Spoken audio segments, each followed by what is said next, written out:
स्वागत आहे आपल्या नवीन व्हिडिओमध्ये। तर मित्रांनो, हा व्हिडिओ खूप दिवसानंतर शूट होत आहे। तर मित्रांनो, आजच्या ह्या व्हिडिओचा टॉपिक आहे की आता पावसाळा दिवस जसं की चालूच झालेला आहे, तर फॉगिंगचा खूप प्रॉब्लेम येतो।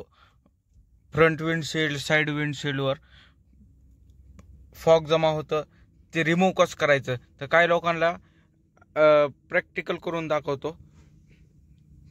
खूप जणांना माहीत नसते की कसं यूज करायचं।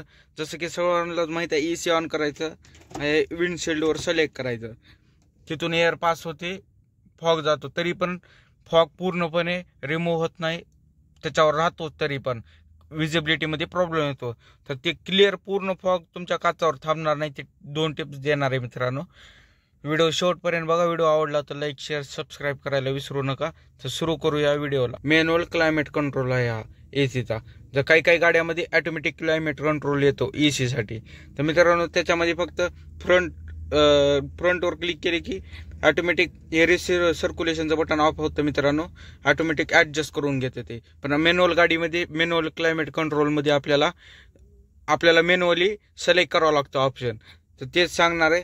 तर मॅन्युअल गाडीमध्ये तुम्ही पाहू शकता, जसं की काही गाड्यामध्ये दंडी येते मित्रांनो फिरवायची, तर काही गाड्यामध्ये इलेक्ट्रॉनिकली येते। जसं की तुम्ही पाहू शकता इथे रिसायकलचं बटन आहे, ते तुम्ही पाहू शकता याच्यावर सिम्बॉल। जसं की कॅबिन मधली हवा कॅबिन मध्येच राहते चालू झाल्यानंतर ऑप्शन स्विच। तर ह्याला काय करायचं मित्रांनो, फॉग रिमूव्ह करायचं असलं ह्याला ऑफ करून टाकायचे मित्रांनो। जसं की लाईट मध्ये ग्लो करलेला आहे म्हणजे ऑन झालेला आहे, ह्याला क्लिक केल्यानंतर हे आता ऑफ झालेलं आहे मित्रांनो। जसं की गाडी बाहेरची हवा कॅबिन मध्ये येऊ शकते, तर हे पहिले हे बटन ऑफ करायचे मित्रांनो रिसर्क्युलेशनचं। आणि जसं तुम्ही पाहू शकता प्रत्येक गाडीच्या मीटरवर दिलेलं राहतं मित्रांनो। इथं पाहू शकता तुम्ही विंडशील्ड साठी यूज विथ इन सिम्बॉल दिलेला आहे मित्रांनो। रिसर्क्युलेशन ऑफ करायचं बाहेरची फ्रेश एअर येण्यासाठी। तर सर्वात गाडीला असतं मित्रांनो, पहिले फर्स्ट हे ऑफ करायचं, कूलिंग मोडला फुलवर ठेवायचं, मॅक्सिममवर जिथं राहतं रेग्युलर, आणि 1 किंवा 2 वर आपल्या रिक्वायरमेंटनुसार सिलेक्ट करायचं मित्रांनो। ACचं बटन ऑन करायचंय, आणि थर्ड ह्याला इथं सिलेक्ट करायचं मित्रांनो, इथं करू शकता किंवा इथं, पण रिसर्क्युलेशनचं बटन ऑफ करणं इम्पॉर्टंट आहे मित्रांनो। तर त्याच्यामुळं हे काही जणांना हे ऑप्शन माहीत नाही, त्याच्यामुळं फॉग रिमूव्ह होत नाही विंडशील्डवरचा। तर ह्याचे तुम्हाला लक्ष करायचं मित्रांनो। हा रिसर्क्युलेशनचं बटन ऑफ करायचे ऑप्शन, आणि नंतर याच्यावर सिलेक्ट करायचे मित्रांनो।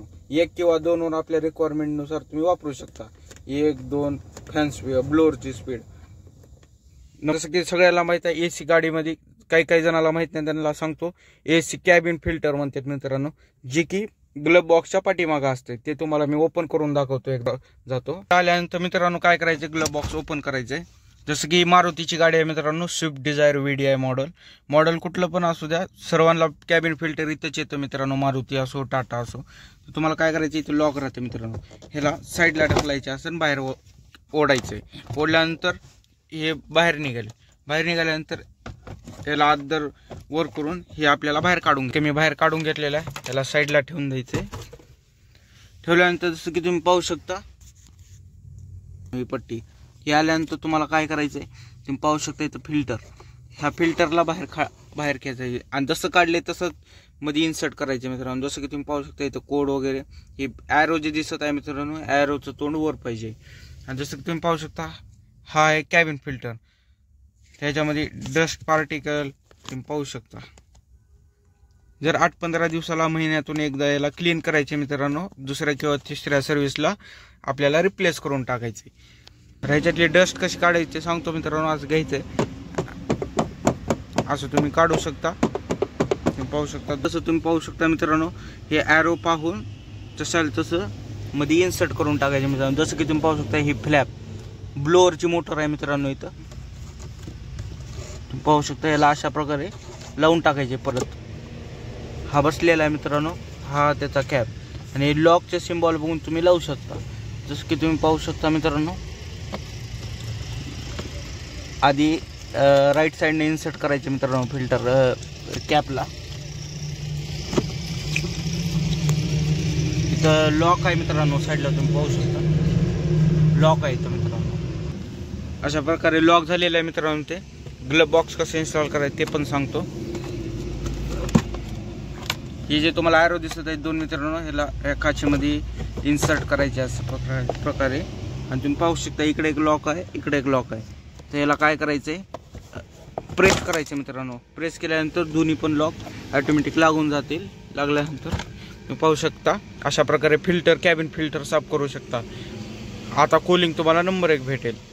तर या व्हिडिओमध्ये एवढंच होतं. व्हिडिओ आवडला असेल तर लाईक, शेअर, सबस्क्राईब करायला विसरू नका.